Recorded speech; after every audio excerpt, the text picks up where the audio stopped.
السلام علیکم۔ آج کی اس خاص پیشکش میں ہم تاریخ اسلام کے ایک ایسے واقعے کا تجزیہ کرنے جا رہے ہیں جو دلوں کو ہلا دینے والا ہے۔ یہ کوئی عام کہانی نہیں ہے، یہ انسانیت، ایثار اور اللہ کی ذات پر اس حد تک بھروسے کی داستان ہے جو آج کے دور میں شاید ناممکن سی لگے۔ ہم بات کر رہے ہیں حضرت فاطمہ رضی اللہ عنہا اور حضرت علی رضی اللہ عنہ کے مبارک گھرانے کی۔ ایک ایسا گھرانہ جس نے شدید فاقوں میں سخاوت کی ایسی مثال قائم کی کہ اس کا جواب براہ راست آسمان سے ایک معجزے کی شکل میں اترا۔ تو چلیے اس حیرت انگیز سفر کا آغاز کرتے ہیں۔ سیدھا اس واقعے کے روحانی ماحول میں قدم رکھتے ہیں۔ ان الفاظ پر ذرا غور کیجیے گا۔ صبح کا وقت ہے، گھر میں کھانے کو ایک دانہ تک نہیں اور بھوک اپنے عروج پر ہے، لیکن حضرت فاطمہ رضی اللہ عنہا کی زبان پر کیا ہے؟ کوئی شکوہ نہیں، کوئی شکایت نہیں، بلکہ یہ نہایت خوبصورت دعا ہے۔ یہ الفاظ بتاتے ہیں کہ کڑی آزمائش شروع ہونے سے پہلے ہی اس گھرانے کا ایمان کس قدر چٹان کی طرح مضبوط تھا۔ ان کے نزدیک مشکل بھی رحمت تھی اور آسانی بھی۔ آئیے ایک زبردست تضاد کا تصور کرتے ہیں۔ ایک طرف مدینہ کی جگمگاتی گلیاں ہیں جہاں خوشحالی ہے، چہل پہل ہے اور بازاروں میں رونق ہے، اور دوسری طرف انہی گلیوں کے بیچ یہ ایک چھوٹا سا خاموش گھر ہے جہاں جسمانی اعتبار سے انتہائی غربت اور فاقہ کشی ہے۔ رات بھر کی عبادت کے بعد جب صبح آنکھ کھلتی ہے تو پینے کے لیے صرف ایک پیالہ پانی موجود ہے، لیکن کمال کی بات یہ ہے کہ دنیاوی وسائل کی اس شدید کمی کے باوجود یہ گھر صبر، نور اور بے پناہ روحانی دولت سے مالا مال تھا۔ یہاں آگے بڑھنے سے پہلے دو لفظوں کو سمجھنا بہت ضروری ہے: صبر اور شکر۔ اس واقعے میں یہ محض کتابی باتیں یا خیالی تصورات نہیں ہیں، یہ وہ عملی ہتھیار تھے جن سے اس خاندان نے فاقہ کشی کا مقابلہ کیا۔ صبر کا مطلب یہاں صرف حالات پر خاموش رہنا نہیں، بلکہ تکلیف کے بیچ مسکرا کر ثابت قدم رہنا ہے۔ اور شکر یہ ہے کہ جب پیٹ بالکل خالی ہو تب بھی دل اس یقین سے بھرا ہو کہ اللہ کی نعمتیں بے شمار ہیں۔ اور یہیں سے پہلی بڑی آزمائش کا آغاز ہوتا ہے۔ بھوک بڑھتی جا رہی ہے اور چھوٹے بچے یعنی حضرت حسن اور حضرت حسین بھوک سے نڈھال ہیں۔ ایسے میں اپنے خاندان کے لیے رزق کی تلاش میں حضرت علی رضی اللہ عنہ گھر سے نکل پڑتے ہیں۔ منزل ہے دھوپ سے تپتا ہوا ریگستان اور مقصد ہے اپنے بچوں کی بھوک مٹانا۔ اس ایک دن کی مشقت کتنی کٹھن تھی، ذرا اس کا اندازہ لگائیے۔ حضرت علی ننگے پاؤں جلتی ہوئی ریت پر چل کر کام ڈھونڈ رہے ہیں۔ آخرکار شہر کے کنارے ایک امیر تاجر کے باغ میں انہیں کام مل جاتا ہے۔ گھنٹوں کی سخت دھوپ اور پسینے میں شرابور کر دینے والی محنت کے بعد انہیں اجرت میں کیا ملتا ہے؟ صرف اور صرف مٹھی بھر کھجوریں۔ لیکن ان چند کھجوروں پر بھی انہوں نے پورے دل سے اللہ کا شکر ادا کیا۔ اب سوچئے، گھر میں وہ کھجوریں آتی ہیں، بچے خوشی سے قریب آتے ہیں اور سب کھانے کے لیے بیٹھتے ہیں کہ اچانک دروازے پر دستک ہوتی ہے۔ ایک بوڑھا انتہائی کمزور شخص جو کئی دن سے بھوکا ہے اللہ کے نام پر مدد مانگتا ہے، اور اس نازک لمحے میں حضرت فاطمہ کا یہ بے لوث رد عمل دیکھیے۔ اپنا وہ نوالا جو دن بھر کی مشقت کے بعد ملا تھا ایک اجنبی کو دینے کی پیشکش کر دیتی ہیں۔ یہ وہ مقام ہے جہاں انسانی ہمدردی اپنے عروج کو چھو لیتی ہے۔ وہ پوری رات صرف پانی پی کر گزاری گئی۔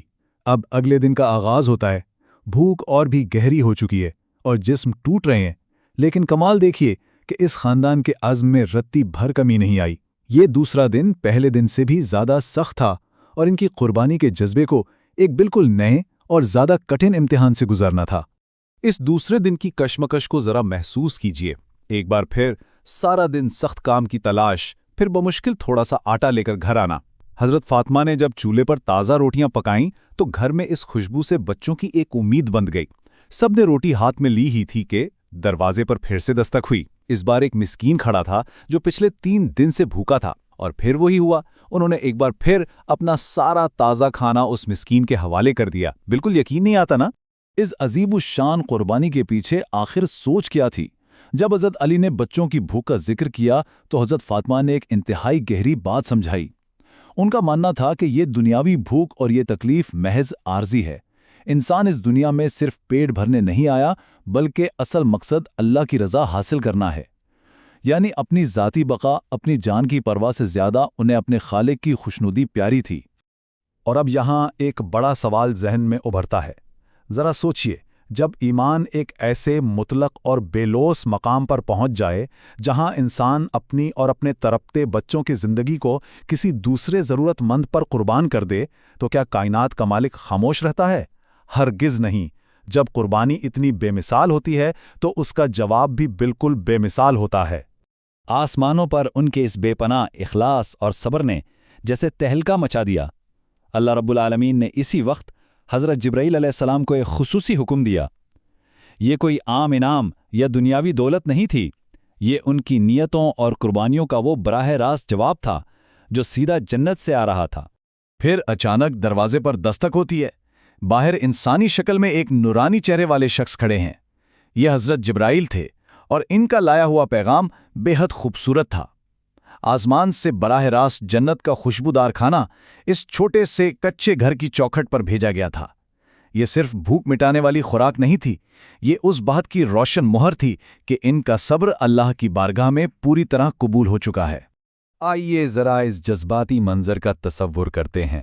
جب وہ کھانا گھر کے اندر آیا اور بچوں کو یہ معلوم ہوا کہ یہ براہ راست جنت سے ان کے صبر کے انعام کے طور پر آیا ہے، تو ان کے چہرے خوشی سے کیسے چمک اٹھے ہوں گے۔ حضرت علی اور حضرت فاطمہ کی آنکھوں سے خوشی اور تشکر کے آنسو چھلک پڑے۔ یہ محض ایک وقت کے کھانے کا لمحہ نہیں تھا، بلکہ اللہ کی محبت اور اس کی بے پناہ رحمت کا ایک براہ راست تجربہ تھا۔ لیکن بات صرف اس ایک گھر تک محدود نہیں رہی۔ اس واقعے کے اثرات نے پورے مدینہ کے معاشرے میں ایک زبردست انقلاب برپا کر دیا۔ جو لوگ کل تک غربت کی شکایت کرتے تھے، ان کے نظریات یکسر بدل گئے۔ سب نے یہ محسوس کر لیا کہ اگر بھوک اور تکلیف میں اس قدر صبر کیا جائے تو اللہ کے خزانوں میں واقعی کوئی کمی نہیں۔ اور وہ گھر اب پورے شہر کے مسافروں، یتیموں اور غریبوں کے لیے امید کا سب سے بڑا اور روشن مرکز بن چکا تھا۔ مدینہ میں جب اس واقعے کی خبر نبی کریم صلی اللہ علیہ وسلم تک پہنچی تو آپ مسکرائے اور یہ عظیم الشان حقیقت بیان فرمائی۔ دراصل یہی مبارک فرمان آج کے اس پورے تجزیے کا اصل نچوڑ ہے۔ اللہ کی آزمائش میں جو لوگ ڈٹے رہتے ہیں اور صبر کا دامن نہیں چھوڑتے، اللہ انہیں وہاں سے اور ایسے نوازتا ہے جہاں تک انسانی عقل کی اڑان بھی نہیں پہنچ سکتی۔ یہ واقعہ اسی حقیقت کی ایک جیتی جاگتی تصویر ہے۔ اور اب ہم اس پیشکش کے بالکل اختتام پر پہنچ چکے ہیں، ایک بہت ہی گہرے اور سوچنے والے سوال کے ساتھ۔ آج کے اس دور میں جہاں اکثر چھوٹی چھوٹی پریشانیوں پر ہمت جواب دے جاتی ہے، کیا ہم اس یقین، اس صبر اور اس شکر گزاری کا ایک چھوٹا سا حصہ بھی اپنی زندگیوں میں شامل کر سکتے ہیں؟ سوچنے کی بات یہ ہے کہ اگر انتہائی تاریک لمحات میں مکمل صبر معجزات کو دعوت دے سکتا ہے، تو ہم دوسروں کے لیے تھوڑی سی قربانی دے کر اپنی مشکلات کو کیسے اللہ کی رحمتوں میں بدل سکتے ہیں۔ امید ہے آج کے اس واقعے نے دلوں پر گہرا اثر چھوڑا ہوگا۔ اس پیغام پر ضرور غور کیجیے گا۔